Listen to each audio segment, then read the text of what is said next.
people comes first before the system. And I hadn't quite caught on to that at first because our first immediate thinking is, okay, let me go find out the system and build a system. I don't know how to build a system. That's the truth. I'm like, I don't know. That's not my area of expertise. It wasn't until I had the right people on my team to build a system for me and collaborate with me that it actually took off.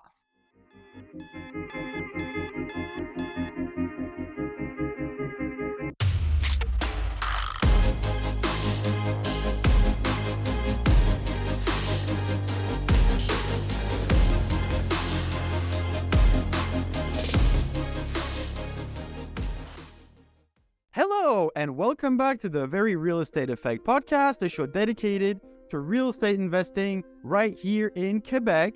And yet today, we're going to be interviewing someone from Ontario. I know, she's got so much to share. We have so much to learn from her. So first of all, our guest today is Adriana Ostapenko. Welcome to the show. Thanks, Axel. It's such a pleasure to be here. It's been so great to meet you as well. Well, look, I'm very excited to get into this conversation.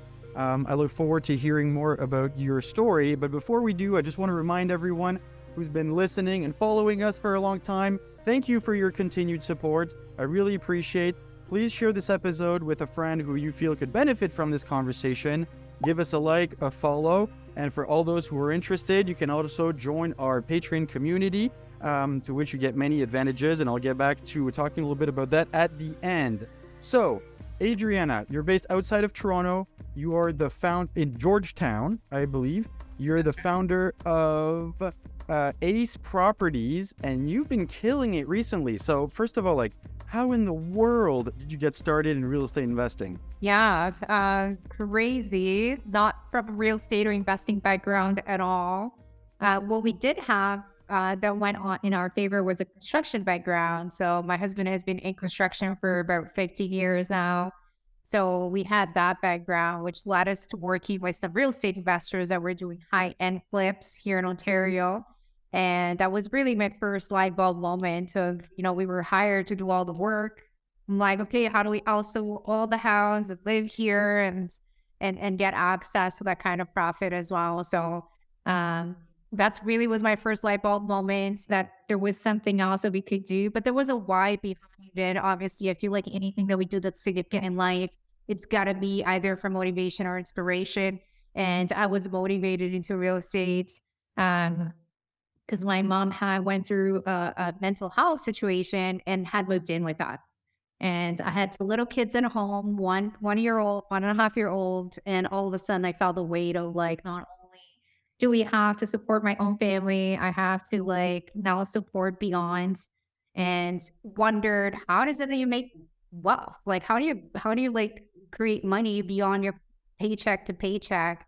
Had no idea, to be honest, but it was just started putting my attention in that direction. And there has to be something else that we could be doing, coincidentally, or, as the universe works, started working with this couple that were real estate investors. And after that, started seeking specifically the real estate world, went and got some education right away, found a course, joined a membership to learn about real estate investing, and started our journey there.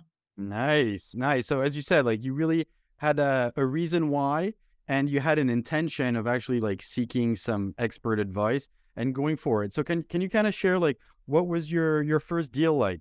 Yeah, so we did start, and there'll be a 2-step answer here because our very, very first move in real estate was to finish our basements. Nice. I think a lot of people do start there. We lived in a townhouse, but we had an unfinished basement, and I was determined that we were going to create a secondary unit. It was a very interesting process even to get through that. And that was my first dive into zoning and permits and applications. And this is in the city of Mississauga in Ontario. Went through that process, got our first tenant in, and, legally duplexed our house. Soon after we were done, we renovated the remaining floors upstairs and sold that house. A little nuts, moved it into a rental property. Our family was like, what are you doing? You just bought this house. You have 2 small kids. You've only owned it for a couple of years. But in my mind, I'm seeing all this equity sitting there. We couldn't really be financed. We didn't have the qualifying power to do that. We didn't have any money left over to invest in another deal. So I just wanted to free up that cash. Um, so took that cash and bought our very first significant investment was a single family that we purchased in Hamilton, Ontario, that we converted into a legal fourplex. Oh, wow. So a single family home that you got into a fourplex? Yeah. Wow. How do you do that? That was crazy. It was crazy. So it was just a massive home. First of all, it was already it was the owners that were there, but they were using it as a rooming house. There's just so many people living there. It was in really, really rough shape. We got in a really good time. Something that I learned through the education was to, and as I went through the basement, was to look at zoning. So I sort of took the map of Hamilton. I'm like, where do I have density zoning here? Sort of mapped and outlined all the areas that had high density zoning for the new LRT proposition they had put in place. I knew I could do multiple units in any of those given homes. So found a property within that zoning. It was a massive property. I didn't know we could pull off 4 units, but once we were in there, I was determined and I made sure it happened. So we had basement, main floor, second floor, and an attic space that became a studio apartment. Obviously, it was a massive uplift. We also redid the whole property, like everything was a full gut job. It was a massive undertaking for our first deal. Learned lots of Yeah. lessons, lots of mistakes, lots of, positive advancement as well. And it was really life-changing. We bought it for $340,000, put about 250,000 in, and then refinanced the 700 within 8 months. And that's actually one of the properties we sold last year for 1.4 million. So Nice. Good deal. Good deal. yes. Yeah. Well, it shows the power of real estate and how much wealth you can create when you actually do it properly. Like you chose to sell it, you could have held on to it, but in any case, you walked away with a lot of value. Yeah, it was exciting because out of that one property that we sold, our primary, and I was we were willing to go rent. Don't get me wrong, we moved into this beautiful rental house. We did, we went from owning a townhouse to living a fully 3,000 square foot detached rental property, paying less than what we paid when we were owning this townhouse, but it allowed us to do like 5 properties from that one and recycle our money 5 times. We did that first fourplex and we did that 4 more times, same model, except one of them was a triplex. But just kept going with the fourplexes. We had the area, we had the knowledge, we knew what we were doing, we did the bath. So just, rinse and repeat after that.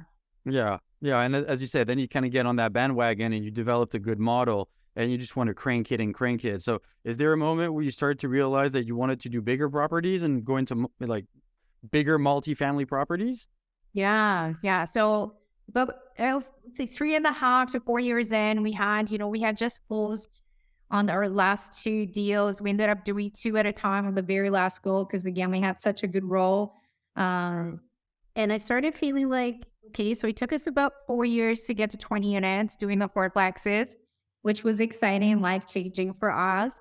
But I'm like, just feeling really burned out too at that point. It was a lot of work. I was involved in every single part of it. I was working on the weekends for the same education company that I went and took education from. I got hired to work for them and I was traveling with them on the weekends, doing sales. And the rest of my week, I was not only with the kids, but I was doing the real estate the rest of the time, finding the deals, raising the capital, project managing the construction, property managing it as well, refinances, and then doing it again. I was just so hands-on with everything that I was doing that I realized I can't even think of scaling. I kind of want to take time off now because it was just so much work.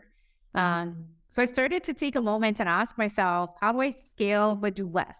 How do I started setting my intentions in that direction and finding that answer? Yeah, I like that question. Like, how do I do more with less time required of me? And so, what brilliant conclusion did you come up with? Yeah, it was an interesting journey. So, and I've noticed a pattern in my life whenever I'm like a pattern of setting these intentions.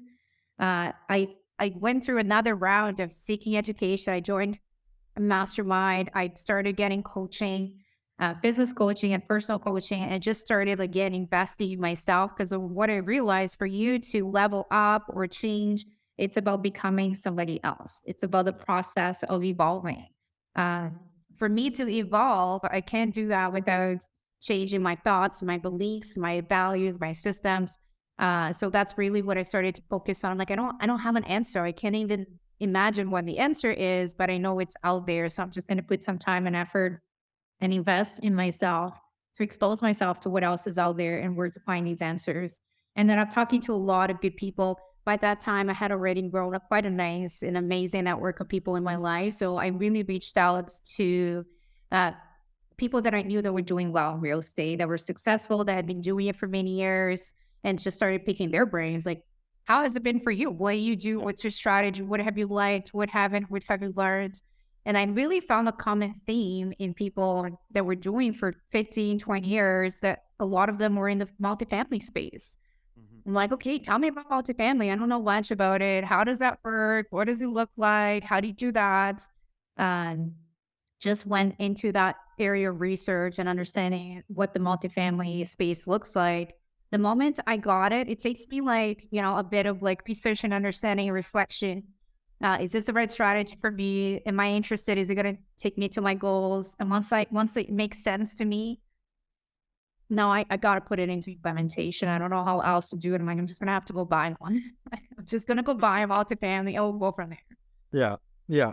And so yeah, exactly. Like the best way to learn is to do, and that's what you did with your single family homes that you converted. So did you start with a sixplex, or what was that transition like? Yeah. So our first multifamily was a 7 units. Same thing, like we're gonna start. The other change that I made at the time, not only in the multifamily, I also changed locations where I was investing. I went out of province to look for multifamily properties. That was also intentional on my end. It was also based on a light bulb moment that I had in talking to somebody who is also a veteran real estate investor. And ultimately, with our properties here, was very involved. I would drive there every day, a 45-minute drive each way to be on site, to be at the properties. And I had asked her, I'm like, how do you not do that? Like, how do you not Yeah. take so much of your time and physically be so involved? And she said, I was only able to do that myself when I started investing out of province because I had no choice. Yeah. I'm like, okay, that makes sense to me. God. I can consider that. Yeah. By so far that you can't go anyways. You're gonna have to figure it out, or you don't have an option. So, Yeah. and that's exactly what happened. I'm so grateful. It was more than one reason. That was the very first reason when I started looking out of province, but obviously so many other reasons followed after that. We ended up zooming into the New Brunswick province, and there were so many things that have been so positive about investing there. Um, from price point to our entry point to the market to cap rates to um, the cash flow that we're able to get from our properties, to the landlord friendliness of the province, to the just like blue collar, good people culture, slow pace culture of the market as well. There's so many positive things that have really allowed us to scale there. Nice. I like it how you actually put a physical barrier for you to not be as involved. It's like, I can't go, otherwise I have to buy a plane ticket. So that limits it. And it forces you to systematize, to build a better team, to have good communication. So there's a huge transition in starting to invest out of town, or at a distance. And to be frank, I haven't done it yet. Like all of our properties are still in Quebec, and within driving distance. And so I'd be curious to find out more and to share with the rest of the audience, like, what did that look like in terms of adaptation and ensuring the continuity? Yeah. So I guess I'm going to start by saying it's literally one step at a time, just like with anything else that you do, right? Because we tend to get overwhelmed thinking of all the ins and outs. Like, don't think that far ahead in some way. So I ended up at the mastermind that I was part of, I ended up meeting a person who's now my business partner in those properties and most of those properties out there. he was already an investor in that province. Once I zoomed into New Brunswick, I just started talking to everybody that I possibly could that owned property in that province. Like, how is it? How do you like it? Property manager, all of the contacts, how's the market? How's the tenants? Just asking a ton of questions. He already had a portfolio out there. So I said, hey, like, are you interested? We can look at something together. And honestly, this happened by, I'm going to call it luck. But he ended up moving from BC to New Brunswick and now lives there full time. And that was not planned or intended on our end, but I love that model now because Yeah. even though I'm not there physically, I have my business partner who is, um, a full owner just like me of these buildings and is our boots on the ground. It's able to Yeah. be on site. Yeah. And then over time, we created our own in-house property management company, which has also made all the difference in the performance of our assets as well. Um, and that was just a process of figuring out, getting one step at a time. How can I manage everything? And I'm lucky and blessed to be running, this company from home. This is my home office here. I don't have an office, and I get to pick up my kids at school every day and I get to drop them off. And I love that I've been able to build this lifestyle that kind of fits within what I wanted to be doing. Yeah, for sure. So, and it, as you said, like it's luck, and then it's also like the timing of events that your partner actually moved to the market that you're investing in. So you guys are still doing the deals together, and then like how did that accelerate your growth? Like where are you at now? Yeah, so we're definitely still doing deals together. We have a property that we're closing on the end of March right now, building our newest acquisition. So we're definitely still acquiring, growing over there and scaling. It was massive. I mean, it took me about 4 years to get to 20 units. In the next 2 years, since I started investing multifamily and in New Brunswick, we've added another 130 to our Wow. portfolio. So we just really allowed us to scale and I can see just the similarities and the patterns from what I was doing before. It was similar here. We did it once, and then it's a rinse and repeat model after that. Areas, tenants, price per unit, construction is just becomes, we just continue to work at systemizing it, so it allows us to scale. Yeah, absolutely. And in the scaling process, and you said it beautifully, like putting in place systems and processes is so key. I was hoping we could take like maybe a few minutes so you kind of let us know like what does that mean, and are there examples? Are there like online platforms that you've started to use? How did your processes, like how did you document? Where is it stored? How do you share it? Like give us some tangible examples and how people can take your advice and actually put it in place on their properties.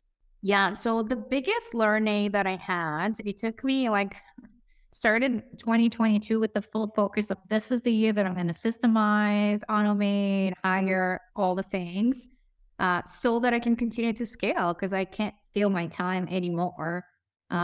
So what I ended up learning throughout that process was people comes first before the system. And I hadn't quite caught on to that at first because our first immediate thinking is, okay, let me go find out the system and build a system. I don't know how to build a system. That's the truth. I'm like, I don't know. That's not my area of expertise. It wasn't until I had the right people on my team to build a system for me and collaborate with me that it actually took off. So this is ultimately to grow a business, you're looking at products, you're looking at people, and you're looking at systems, right? That's the three measures there. People comes first is my now 2 cents on that. People always ask those questions when you're growing a business, like, how can I afford to hire somebody? Like, how does that all work? It's a little nerve. I understand. Yeah. Um, I have never regretted hiring somebody if it's the right fit. Okay. If you have hired somebody and you're regretting it and you can't afford that, but there's just not the right fit for what you're needing them for or for your business. There's just the value is just not there. And that's why you feel the pinch. Mhm. So that was also a learning process because I did hire people that I'm like, not really moving anything along. I'm not see the value and then hired somebody else. It was just a process of gaining clarity there. It wasn't until I started working, kept trying and setting the intention that I saw the immediate value. And that was also my new standard. When I start working with somebody new, when I get somebody on my team, I need to feel that immediate value. And it's an exchange. They feel it too, right? Like there has to be an immediate value exchange. Otherwise, it's just not the right fit, and I'm ready to move forward. But it was their skill sets in building the systems, and I already had the processes. It was just a matter of like transcribing it onto them and building the systems. In terms of software, absolutely. I'm really focused on automations, softwares, AI. I will leverage anything that I can to make, accurate and smooth systems for the company. In terms of the CRM, I build the whole backend of my company on Monday.com. Again, not me directly, but the team builds that out for me. We set a lot of automations, but everything is sort of in there. And then we build teams around. So we have a bookkeeping team or like financial overall team. They also do like data reporting for us, from like cash flow analysis to payments to investors. And like I can't do that myself, but I do need to see it every month. Like, where are we at with our investment? What's the vacancy rates looking like? Repairs and maintenance budgets. Like, how do we? And I had to build that out because I couldn't find a bookkeeper that had this available. Like, how can I find somebody that's going to be able to provide this sort of reporting to me? And they don't do financial analysis. They just literally punch numbers into my, what I need to see. And then I can evaluate. And we have a meeting once a month where I'm like, okay, this is where we're at. And I can set directions and intentions to how to operate the portfolio based on that information. That also goes out on a quarterly basis to our investors in terms of like reporting for them as well. That goes to the accountant for tax filing. So that took, a minute to get that organized and systemized on their ends. We have a marketing team as well. Same thing. They help me with the YouTube channel, reaching out to guests on the podcast, with social media, email campaigns, marketing material for deals, like landing pages, anything that we need to create on that side. They do that for us as well. And then we have like the operation side of things. We have full-time staff that does like property operations. We have an in-house property management team too. And all of it is mostly leveraged on money.com. We use other apps that connect with that, from Zapier to Calendly, um, Zoom. like, Yeah, and then we all those leverage integrations. all the other apps that are out there. And I know, sure, there's a million other ones that I can't even think about right now, but the team uses on a daily basis to be able to run everything. But my goal when I set the intention was, how do I own online things? And like start asking myself these questions. How do I own hundreds of units but work 2 hours a week? Was the question that I came up with, that I'm like, how do I do that? And like, had that intention in setting up the systems. Yeah. And the thing is that you've also reached a point where the more process you put in place now and the more you're able to delegate, the more time you free and the more you can just go and find new deals, package them, talk to investors, and actually just focus on what you're good at. And I think that's something that really limits a lot of people at the beginning, is because they want to do everything themselves. And that's a trap. It's a yes, it definitely keeps you stuck for much longer than it should if you're able to just move it forward very fast, and having the mindset of like bringing the right people into your life and into your business. Yeah. And so in having that growth, you said it took you like, I think 4 years to go from 1 to 20 units, and now you've scaled to like 200 and something. What do you think made you so successful in the last like 2-3 years? Like, how were you able to do so much? Yeah, so I ultimately I can see like timelines in my life where there major shifts happen. In the last 2 years, part of what I did was I started doing a lot of self-development. Going back to, it's more about who I am than about what I'm doing. The tasks can only take me so far if I don't have the right mindset or growth internally. So I just really shifted into self-development. This was beginning of COVID too. Obviously there was a lot going on in the beginning of COVID. There was just a major uncertainty. Nobody knew what was going on and what was going to end up happening, where everything was going to go. So I just felt a little stuck, a little scared, a little trapped. I think like a lot of people did, and had to make a decision at a time. Like, I'm not going to let this take me down. I need to like rise above. I need to, just what do I need to do here to get myself to a new level to experience growth instead of contracting and being scared and, Yeah. you know, so started focusing on self-development, hired a like personal coach at the time, hired a business coach, joined the mastermind. It was all happening at the same time. It was the same mastermind where I met my business partner. Started listening to podcasts and books, morning routine, did 75 hard, just like a ton of like self-development, self-care, as much time as I could spend on myself and my mindset. Because what I realize is if I'm not inputting new, leveraging other people's energy and knowledge, then I'm just stuck in my own same Yeah. pattern of thoughts. Unless I Yeah. introduce new thoughts and I'm open to that, unless I'm willing to reevaluate my belief systems around things. Because that was a conversation we had about money. One of the first conversations I had with my personal coach was money. He said to me, what's your how do you see money? What's your value around money?" I'm like, I don't know. Is that a thing?" Like, I've never really stopped to think about it that way. So he's like, "Let's write it down." And he was so intentional. Like, what are your beliefs around money? And I'm like, how can I be ready to receive large sums of money into my life if my beliefs around money are scarcity, fear, uh, like, whatever, like lack of security. Those are my feelings about money. I'm not being very welcoming to it. So how do I start to change those beliefs? How do I change the beliefs when I go pay a bill here to, and just started having we're hiring somebody, like I needed to change my beliefs around money and it made a massive difference um in our financial success. And again, it all started with my mindset first and that got reflected into my actions. Yeah.